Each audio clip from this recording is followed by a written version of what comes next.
Last week I spoke about the first three paramin, which is the perfections, which I was taught are like pots, and we're trying to fill all of our pots, and that's what life is about, developing these qualities. And the first and most important quality is generosity. I spoke about how thinking of others and being generous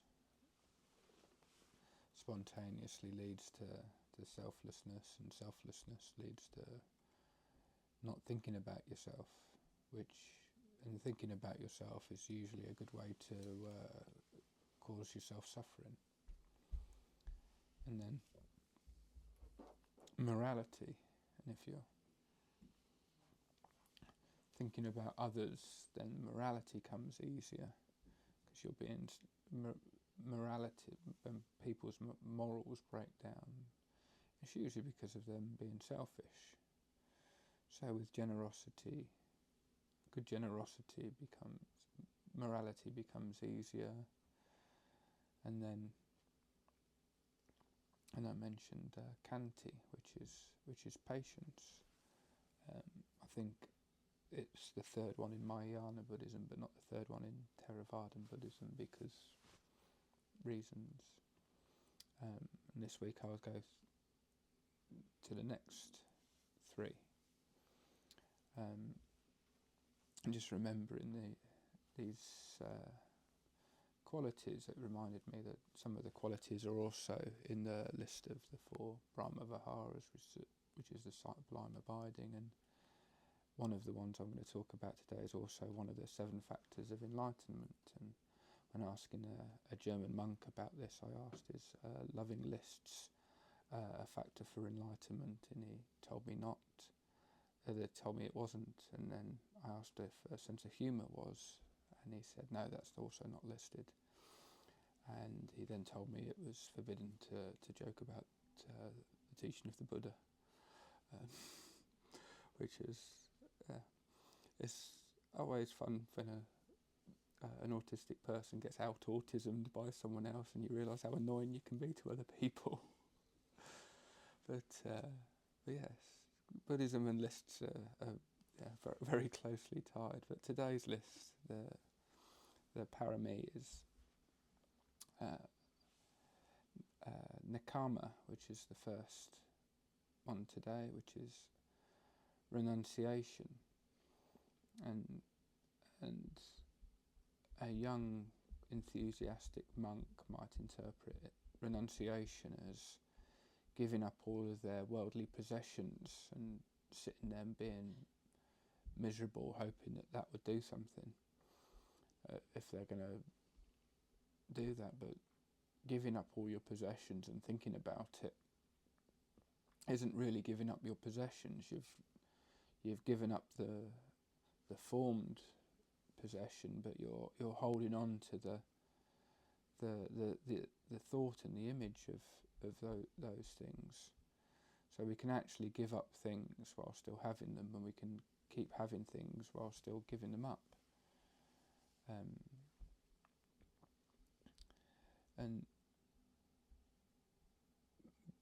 But then, even if you do it in the wrong way, if you keep not having things spontaneously, and this is the joy of a lot of aspects of Buddhism, even if you do it in the wrong way long enough, you'll end up realising the right way to do it. And by renouncing things and not having things for long enough, you realise that you didn't need them. And for some people it might take days, some people it might take years, but once you've really given up things, you realise you never needed them, and you're lighter and happier without them. I often think of this when I'm on the motorway and I see people with cars, with these massive cars full of stuff, and they still haven't got enough stuff, so they have the roof box, and they still don't have enough stuff, so they have a trailer. And I think, well, it would be so much nicer if they didn't need all of this stuff. I'm so much happier that I don't need all this stuff, but then I don't have a young child, so that might be what's doing, and I shouldn't be so judgmental of these people. But yeah, I think we can all learn to be happier with less, and the less we want, the less we need, and it just makes our life easier, and there's less things to forget, there's less things to worry about. So there is a wisdom, but it does require skill, and it's something we can all practice. I think deep down it's easy to know sort of what we should be doing, as long as we don't try and do it by following rules. We do it by following our heart. So that's Nakama. The next one is Virya, which again can be misinterpreted, but more often it's overlooked.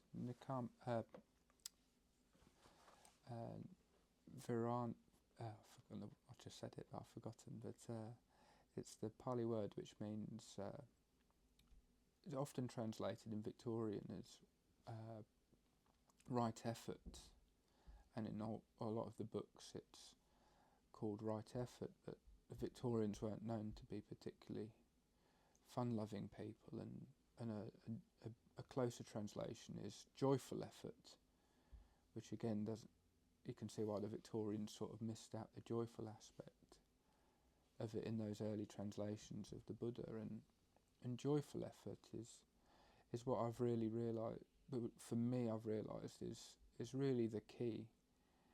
The effort should be fun. It should be about experimentation. It should be about play, and it should be about enjoying the practice and enjoying meditating, enjoying playing with it, and trying to experiment with our consciousness in different ways.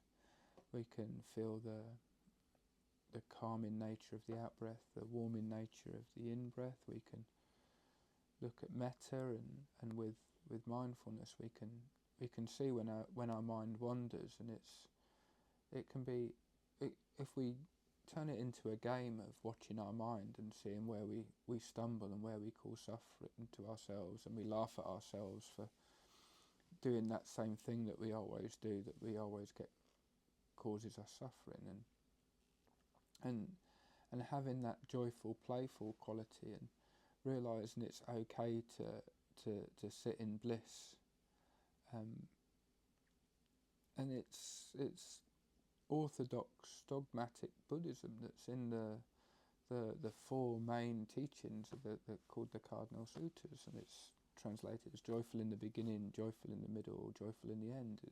We should enjoy the path all the way through. There's not some end goal of enlightenment. It's when I get that carrot, then I'll be happy. It's like, well, if you're not happy now, you're not going to get it in the future. There's joy constant in the present moment, and if there's not joy and happiness in the present moment, then we're not getting it. And that's a great litmus test to see if our practice is working. Are we actually enjoying it? Are we actually having fun? Or are we using meditation as another way to make ourselves miserable with another chore that we have to do? For me, when I started progressing, it was when I started rewarding myself with meditation after cleaning the fridge, not choosing to clean the fridge to get out of that boring meditation. There's a big difference of seeing meditation as a chore and seeing meditation as a reward, and when you get good at it, the prospect of sitting in an empty room without anyone talking to you for a couple of weeks is bliss. If we've got the knack of meditation. I like the word knack because it doesn't make it sound so pompous and big, and the idea of a meditation master sounds like they've got something that we haven't. But calling it a knack. I'm not a my front door key has a knack to opening it, and if you don't know the knack, you won't get in it. But it doesn't make me better at opening doors. It doesn't make me a better person. It's just a knack. And if we find our own knack for our own mind, which a meditation teacher's never going to teach you, then, and we find that knack of enjoyment, whether it's for the Vipassana, with a meditation, or Anapana meditation on the breath, or a kind of like today we sort of did a mixture of the two, or metta meditation, or even anything, Christian prayer, if that's what works for you. If chanting Hare Krishna works for you, then that works for you. It's not for a meditation teacher to say what works for you or not. It's my job to present the Thai Forest mindfulness buffet, but then these are just the raw ingredients. It's not, I might be mixing metaphors a little bit, but it's for you to sort of sample and see what works for you. And the way I do my own personal meditation probably won't work for other people, and the way that works for you might. But the key factor is, and the only thing that makes, the only compass that you have is it giving you joy now? And that's what I'd hang my hat on. That's the thing. Like, is it giving you joy now? If sitting with the breath is giving you joy, then do that, and do that until forever. That's joy. That's joyful effort. And then the third one I want to talk about today is panya, which is wisdom. And that's a big one in Buddhism. Everyone likes wise monks and wise saintly people, and wisdom is talked about a lot, and I'm sure I've mentioned panya before. It features in pretty much every list. But it's wisdom of seeing things as they are, yatha bhuta, as they are. So it's being free from ignorance, and that's just to see things as impermanent. And once we see everything as impermanent, and we accept the impermanent nature of all things, then we don't have, I think, what Ibis referred to as hang-ups, which is a good word for the mental proliferation that we do. So we speak about panya a lot, and I've spoken a lot today, so I think that's enough. I can talk about panya. We can find our own panya, and hopefully I've said some things that are helpful to some people today. Anumodana sadhu. Thank you.